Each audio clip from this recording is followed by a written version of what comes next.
Hi, my dear aspirants. Welcome to Satasya Academy. కేంద్ర రాష్ట్ర శాసనసభలలో అనధికార సభ్యుల సంఖ్యను పెంచారు. వీరి సంఖ్య కేంద్ర శాసనసభలలో 10కి తగ్గకుండా 16కు మించకుండా ఉండాలి. రాష్ట్ర శాసనసభలలో వీరి సంఖ్య 8కి తగ్గకుండా 20కి మించకుండా ఉండాలి. వీరిని పరిమిత పరోక్ష ఎన్నిక ద్వారా నింపేవారు, కానీ ఎన్నిక అనే పదం వాడలేదు. అధికార సభ్యులను జిల్లా బోర్డులు, మున్సిపాలిటీలు, విశ్వవిద్యాలయాలు మరియు వాణిజ్య మండళ్ల సిఫార్సుల మేరకు ప్రభుత్వం నామినేట్ చేసేది.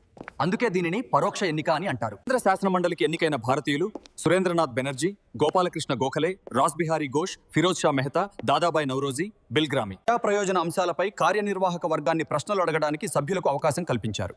కానీ ప్రశ్నలు అడగటానికి గవర్నర్ జనరల్ అనుమతి అవసరం. సభ్యులకు వార్షిక బడ్జెట్పై చర్చించే అధికారాన్ని కల్పించారు.